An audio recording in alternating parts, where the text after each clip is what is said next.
That is why we took our trip in June of '51. There would be no restaurants for us to stop at until we were out of the South. So we carried our restaurant right in the car with us.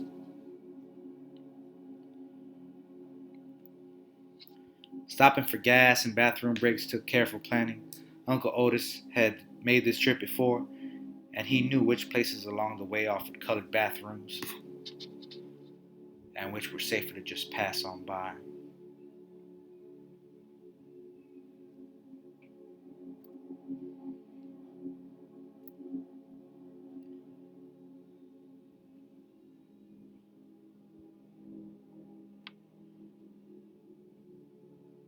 Alabama, Tennessee, Kentucky.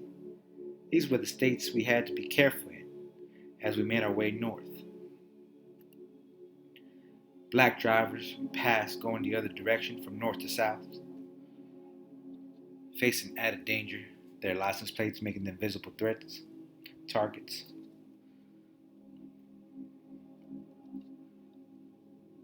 What are them Yankee Negroes doing in the car like that? Sometimes they had to face worse. It wasn't until we got into Ohio that I could feel Uncle Otis relax.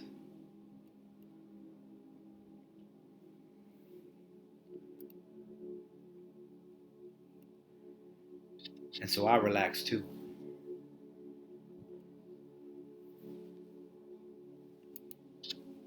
By the time we reached Lake Erie and turned eastward toward Buffalo, I was about ready to burst with excitement. I was not disappointed.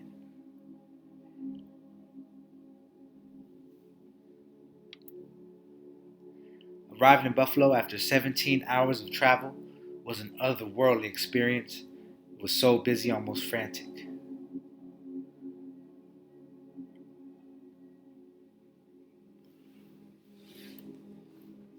When we reached my Uncle OC's and Dink's house, I couldn't believe it. They had white people living next door to them, on both sides. My Aunt Leola, Aunt May Charles, took me shopping downtown one day at a department store called Sattler's. There, for the first time in my life, I rode an escalator.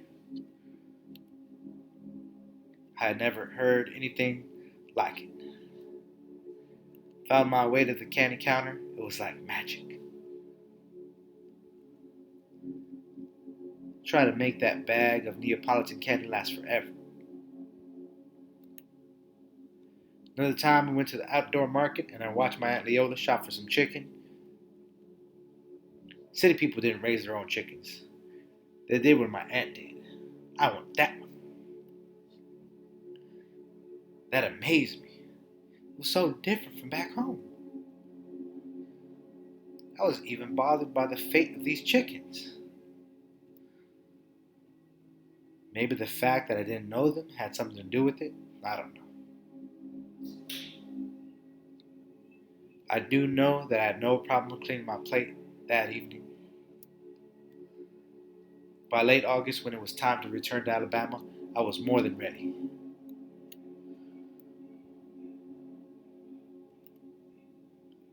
I missed my brothers and sisters. I missed my parents. When I finally arrived home, I was crying because it felt so good to be back. Thank you, Uncle Otis.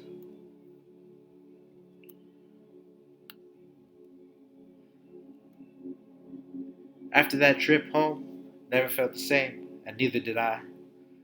In the fall, I started riding the bus to school, which should have been fun, but it was just another sad reminder of how different our lives were from those white children.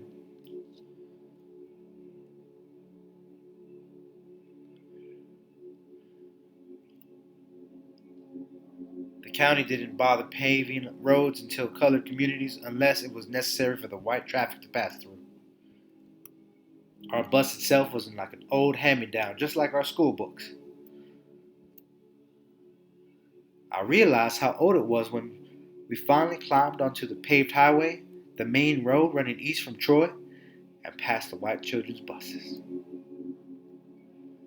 We passed their schoolhouses as well, with nice playground equipment outside.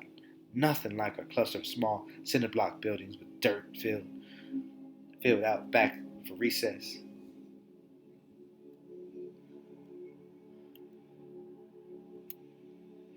We drove past prison work gangs almost every day. The prisoners were always black, as were the folks working in the fields beyond them. You couldn't help but notice. Despite everything that confronted me on the way to school, I was in heaven once I stepped inside it. I loved going to the library. It was the first time I ever saw black newspapers and magazines like Jet, Ebony, the Baltimore Afro-American, the Chicago Defender, and I'll never forget my librarian, Corrine Harvey. My dear children, read everything. But sometimes going to the school is a luxury my family couldn't afford. When planting and harvesting seasons arrived, the reality of those fields displaced any dreams about the future. I'd plead with them to let me go. I'd explain how far behind if I'd missed those days of classwork.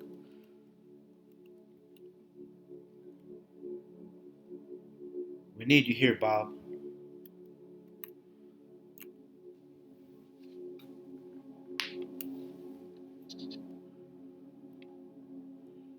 And so I'd hide. I would get up and eat breakfast like normal. As the others made their way in the fields and the day's work, I would slip away. Bob, where are you?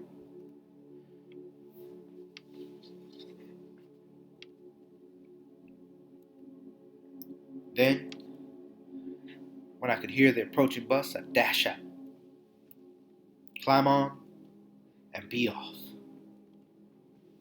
When I got home, my father would be so furious, I was certain he'd tan my hide. Never do it again. But he never did whip me, not over that. I did it again, and of course, he would scold me again. But deep inside, I think he knew there was no stopping me. This was a life decision I had made, and it was near impossible to turn me away from it. One May morning in 1954, near the end of my freshman year in high school, I read a headline that just turned my world upside down. The U.S. Supreme Court had handed down its decision in the school desegregation case of Brown versus the Board of Education of Topeka. The doctrine of separate but equal, upon which the entire institution of segregation was based, had been ruled unconstitutional.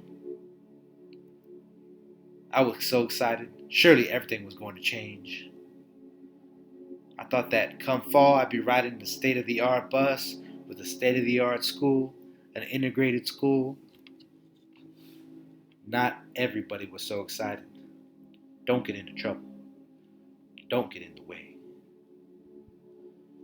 But my parents' attitude didn't bother me nearly as much as those among the ministers at the church who never mentioned these injustices in their sermons. It did not escape my notice that our minister always departed church in a very nice automobile. Then, one Sunday morning in early 1955, I was listening to WRMA out of Montgomery when I heard the sermon by someone unknown to me. A young preacher from Atlanta. I didn't catch his name until the very end. Dr. Martin Luther King Jr. Dr. King's message hit me like a bolt of lightning. He applied the principles of the church to what was happening now today. It was called the social gospel. And I felt like he was preaching directly to me. I went to the school library on Monday to find out everything I could about this man. At the time, I could only find one newspaper article, but 1955 was a watershed year.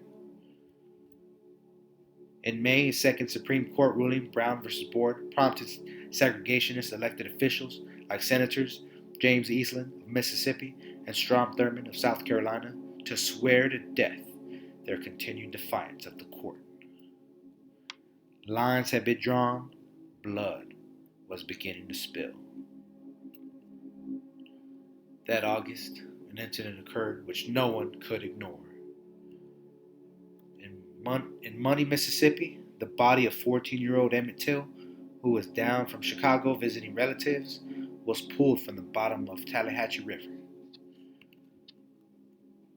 The day before, as he left Money Country store with some friends, Emmett said, "Bye, baby," to the white woman behind the counter.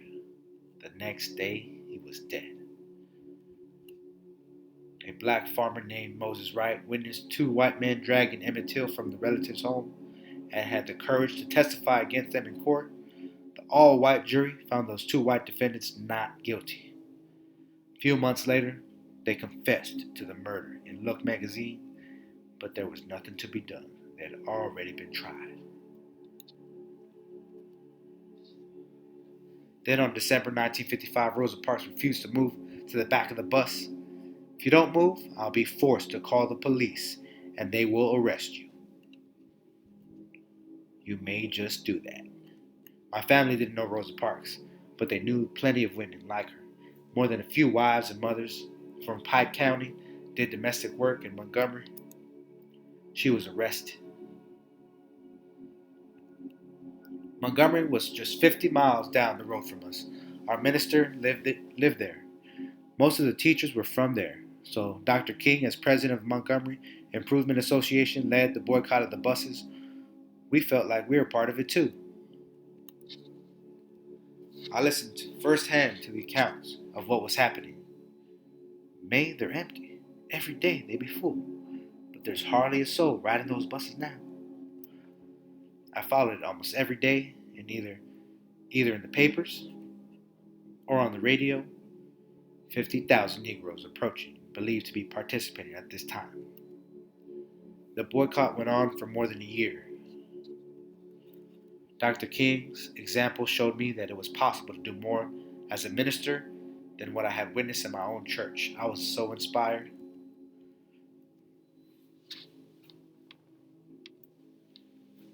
So 5 days before my 16th birthday, I preached my first public sermon. A praying mother from the first book of Samuel.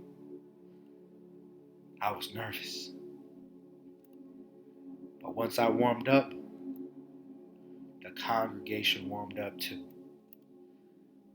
Amen. And poured out the emotions. After hearing my sermon, the Montgomery Advertiser asked to take a picture for an article.